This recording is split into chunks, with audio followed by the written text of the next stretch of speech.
Salut Topiens, bonne année 2021. Cette année, je l'avais dit dans ma précédente vidéo, ce sera pour moi l'année de l'optimisme. Et si vous voulez rigoler un petit peu, je vous conseille d'aller voir une vidéo que j'avais sortie il y a tout juste un an. C'était une vidéo qui retraçait tout ce qui était censé être prévu en 2020 pour les fans Disney, que ce soit pour les films, les séries, la plateforme de streaming, mais aussi les parcs d'attractions. C'est déroutant de voir cette vidéo puisque absolument rien ne s'est passé comme prévu, à quelques rares exceptions. Finalement, c'est surtout Disney+ qui a à peu près tenu ses promesses et qui a sauvé les meubles de l'entreprise en dévoilant quelques longs métrages qui étaient en principe prévus pour la salle. Mais enfin, la plupart des films sont quand même toujours en attente et Disney espère pouvoir les sortir. Donc, si vous êtes fan Disney et que vous vivez en 2021, cette vidéo pourrait vous intéresser, à condition évidemment que tout ce qui est censé être prévu par le studio se réalise ensuite dans la réalité. Donc évidemment, toutes les dates que je vais mentionner aujourd'hui sont des dates qui sont amenées à beaucoup bouger, à mon avis, encore au moins jusqu'au printemps-été. Le contenu Disney que j'attends le plus en 2021 et qui me paraît être le plus prometteur, c'est le film Encanto. En principe, sa sortie est prévue en salle en novembre 2021. Il s'agit d'un classique d'animation. Il racontera l'histoire d'une petite fille colombienne appelée Mirabel, mais qui est le seul membre de sa famille à ne pas posséder de pouvoirs magiques. Sauf que, évidemment, le fait qu'elle soit la seule privée de capacités magiques l'isole du reste de sa famille, et ça en fait en quelque sorte le vilain petit canard. Ce film, j'y crois énormément parce que il y a Lin-Manuel Miranda qui sera chargé de la musique, et surtout, la dernière fois que Disney a séduit l'Amérique du Sud, c'était avec Coco, on s'en souvient, chez Pixar, qui est considéré par beaucoup de fans Disney comme étant le meilleur Pixar. Et j'avais dit plusieurs fois d'ailleurs que Disney devrait beaucoup plus s'intéresser au marché sud-américain, et notamment à travers ses parcs d'attractions. Moi, je pense qu'il est peut-être temps désormais d'envisager d'ouvrir un nouveau parc en Amérique du Sud. C'est clairement ce film-là que j'attends le plus en 2021, à contrario de Raya et le dernier dragon, qui est l'autre classique d'animation que Disney essaye à tout prix de sauver et de protéger, qui sera donc dévoilé en Disney+ Premier Access. Donc le Premier Access, les Américains l'avaient expérimenté pour Mulan, c'est-à-dire le contenu sera payant pendant un certain temps, dévoilé en salle en même temps, et puis au bout d'un certain laps de temps, le contenu sera dévoilé gratuitement sur Disney+.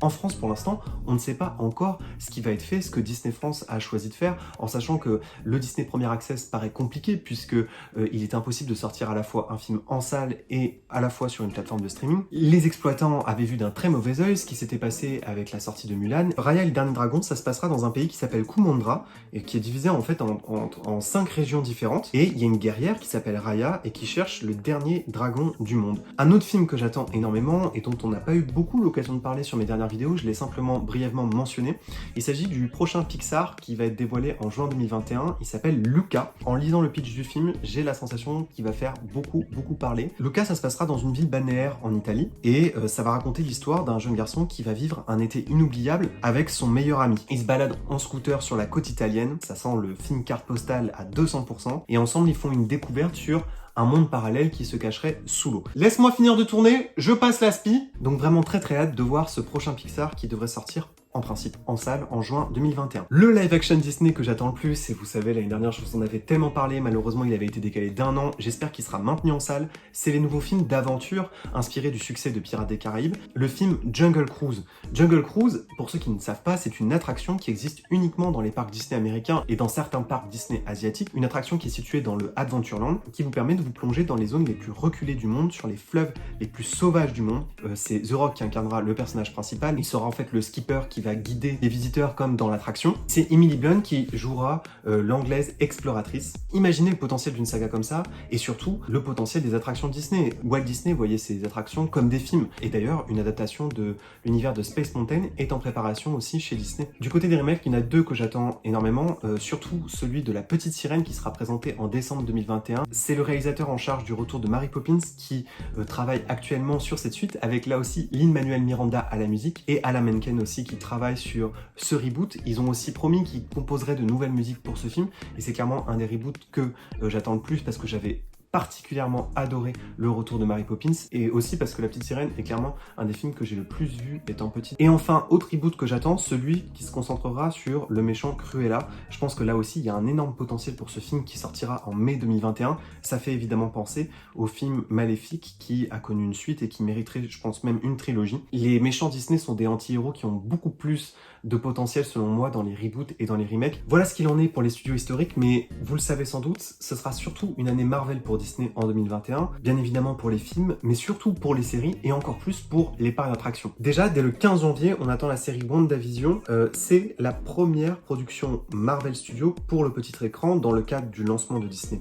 Ce sera une mini-série, il y aura seulement 9 épisodes et ils seront en fait centrés sur les personnages de Scarlet Witch et Vision. Et évidemment, on découvrira ce qu'ils sont devenus après les événements d'Avengers Endgame. Il y aura aussi évidemment la série Falcon and the Winter Soldier. 6 épisodes sont prévus en 2021. Moi, ce que j'attends énormément en 2021, c'est la sortie de Black Widow pour une sortie en salle en mai 2021. Ce film, il sera centré sur Black Widow et on va découvrir son passé, notamment en Russie. Black Widow, c'est quand même, mine de rien, à mes yeux, la première Avengers et en tout cas celle qui arrive à unir le groupe à la fois en 2012, mais aussi dans Endgame, c'est elle qui arrive de nouveau à souder le groupe pour faire en sorte de refaire revenir tous les autres Avengers. Et c'est un personnage qui, selon moi, a été beaucoup trop sous-estimé et qui aurait dû avoir son premier film depuis bien longtemps. Et très attendu également en 2021, Eternal avec Angelina Jolie, en novembre a priori. Les Eternals, c'est une ancienne race d'humains qui ont été créés par des êtres célestes pour protéger la Terre. Tout le monde attend l'arrivée d'Angelina Jolie en héroïne Marvel, alors qu'à la base elle vient justement de l'univers un peu du thriller, de l'espionnage, de la super-héroïne. Je pense que c'était évident qu'un jour ou l'autre, Angelina Jolie rejoigne les studios Marvel, à condition que le personnage soit bien choisi pour elle, et c'est ça qui va être intéressant de voir avec ce film que j'ai très hâte de voir. Mais le film Marvel que j'attends le plus en 2021, s'il sort bien en 2021, c'est ce qui est en train de se préparer en ce moment avec Sony, le tournage de Spider-Man 3. Le film est potentiellement prévu pour la fin d'année 2021. Tout le monde sait que le film va introduire ce qu'on appelle le concept du multiverse dans le MCU, c'est-à-dire l'existence de plusieurs réalités parallèles avec des versions différentes des super-héros Spider-Man, ce qui permettrait le retour de tous les acteurs qui ont incarné Spider-Man à l'écran depuis le début des années 2000. Cette possibilité scénaristique va être légitimée par la présence du personnage de Doctor Strange et on attend les retours des anciens interprètes de Spider-Man, c'est-à-dire Tobey Maguire, Andrew Garfield. Il est fort possible également que Disney puisse reprendre les droits de la série Daredevil qui était produite sur Netflix et il se pourrait qu'il y ait donc le retour de Daredevil dans ce film. Daredevil pourrait incarner l'avocat de Spider-Man quelques instants et ensuite le personnage serait réintroduit dans les séries Marvel de Disney+.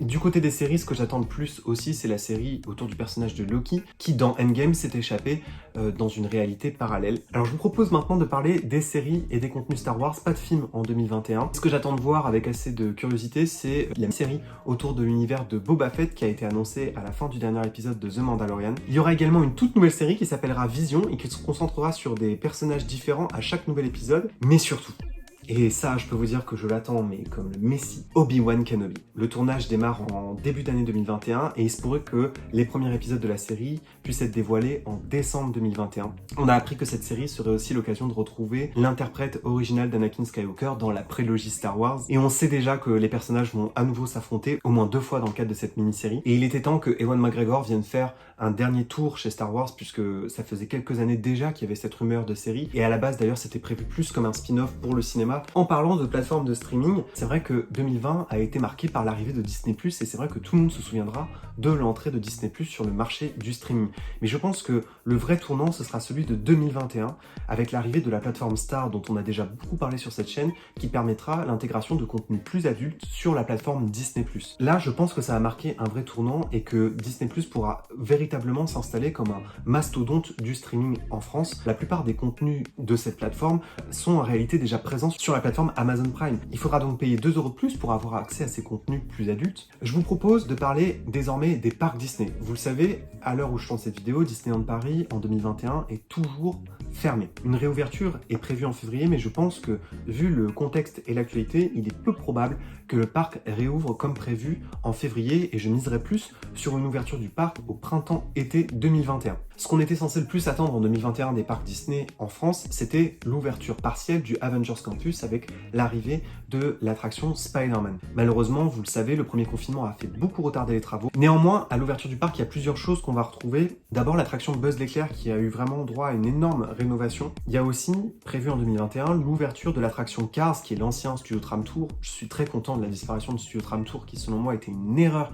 des parcs Disney, qui essayait de plagier les concepts des attractions universelles. Bien que cette attraction n'a rien d'ambitieuse, pourquoi pas, après tout, elle sera intégrée un peu plus dans l'univers Pixar, situé à la droite du parc Walt Disney Studios. Dans le parc Walt Disney Studios, il y a aussi le prochain spectacle Disney Junior qui s'appellera La Fabrique des Rêves, dont on a vu quelques images et quelques décors, et c'est vrai que je pense que ça faisait du bien que cet endroit soit un petit peu rénové. Mais rien de plus à Disneyland Paris, surtout qu'à la réouverture, il est fort probable qu'on retrouve le château du parc bâché, parce que le château prépare une grande rénovation à l'occasion du 30e anniversaire du parc. Je pense que ce que tout le monde attend en réalité à Disneyland Paris en 2021, c'est la réouverture prochaine de l'hôtel Marvel New York. Donc l'hôtel New York va pas forcément changer de nom, mais il va s'inspirer un peu plus de ce qui a fait la renommée de New York, c'est-à-dire les super-héros Marvel. Mais surtout, pour comprendre ce qui va se passer dans le Walt Disney Studio à Paris, il faudra regarder ce qui va se passer au moment de la réouverture de Disneyland en Californie, qui à l'heure actuelle est toujours fermé et qui va peut-être battre le record de fermeture, puisque si le parc sera toujours fermé en mars, ça fera 1 an que Disneyland sera fermé. Eh bien, il se pourrait que la Californie soit capable de présenter en 2021 l'attraction Spider-Man qui était pour le coup prévue en 2020. Cette attraction Spider-Man, c'est celle qu'on aura en France dans une version quasiment identique. Ça fait partie des similitudes qu'on aura avec le Avengers Campus californien, et c'est vers la Californie qu'il faudra donc regarder pour imaginer ce à quoi pourrait ressembler le campus Marvel en France. J'attends énormément cette attraction qui, selon moi, surfe sur les très bonnes idées qui avaient été trouvées par les Imagineers dans les années 80 avec l'ouverture de Star Tours. En plus de ça, il s'agira d'une attraction interactive inspirée du concept de Toy Story Mania. Interactivité, storytelling extrêmement poussé, synergie entre différents parcs qui vont essayer de se compléter et interagir en direct entre eux. C'est vraiment ce qui m'intéresse le plus en ce moment dans les parcs Disney, et j'ai vraiment très hâte du coup de voir l'ouverture de cette attraction. On en parlera évidemment sur la chaîne. Du côté des parcs, j'attends aussi beaucoup le retour des spectacles. On parlait d'une parade nocturne à Noël dans les parcs Disney français. Alors évidemment, cette parade, elle n'a pas pu être présentée en 2020, mais j'espère qu'elle est toujours maintenue et qu'elle sera présentée en 2021. Mais en réalité, le spectacle que j'attends le plus de voir, c'est celui de Epcot, qui est en préparation dans le cadre du renouveau de tout ce parc, dont quelques installations ont déjà été montrées par les Imagineers. Mais ce que j'attends le plus de voir en 2021, en espérant que ce soit maintenu en 2021, c'est l'ouverture de l'attraction Tron. Pour l'instant, les Imagineers, malheureusement, ils en parlent plus parce que j'imagine que les travaux ont pris beaucoup de retard. C'est une attraction qui a été créée pour la toute première fois en Chine dans le cadre de l'ouverture du parc de Shanghai Disneyland. C'est le genre de coaster Disney que j'adore parce qu'ils sont à sensation, mais pas trop. Et surtout, ils intègrent beaucoup d'effets spéciaux et de décors qui font que l'immersion est clairement inégalée. Et puis c'est quand même la classe de faire un coaster sur des musiques des Daft Punk. Et surtout, je pense que ce coaster va donner une nouvelle direction artistique au Tomorrowland de Floride. Et j'aimerais conclure cette vidéo par un autre événement qui est très attendu à Paris, le retour de la comédie musicale Le Roi Lion au Théâtre Mogador, qui a été déplacé 2 fois en raison du fait notamment que les artistes sud-africains ne pouvaient pas se rendre en Europe et en France pour commencer à faire les répétitions. Des nouvelles dates ont été fixées à partir de septembre 2021 et c'est en septembre que j'ai pu décaler mes dates avec Elsa. Donc j'ai vraiment très hâte de voir ce spectacle, même si pour beaucoup d'entre vous c'est un spectacle qui a déjà été vu soit à Broadway, soit à Londres ou même soit en France, puisqu'il est venu assez longtemps déjà au Théâtre Mogador. Et j'en profite pour dire que j'espère que la saison Roi Lion sera cette fois-ci de retour pour de vrai à Disneyland Paris et dans son entièreté. De manière générale, j'espère aussi que toutes les parades, tous les spectacles qui ont fait le succès de Disneyland Paris pourront être de retour, parce que c'est eux, mine de rien, qui ont fait que le parc a pu se renouveler depuis l'ouverture de Ratatouille en 2014. Voilà, c'était une sélection de tout ce que j'attendais le plus en 2021 en rapport avec l'univers Disney. N'hésitez pas en commentaire à me dire ce que vous attendez le plus en 2021, y compris parmi les choses que je n'ai pas citées, parce que là, ce n'est qu'une sélection des contenus que j'attendais le plus de mon côté. Et encore une fois, une très bonne année 2021, les Taupiens. Et d'ici 2022, n'oubliez pas que vos rêves sont éternels. Bye les Taupiens!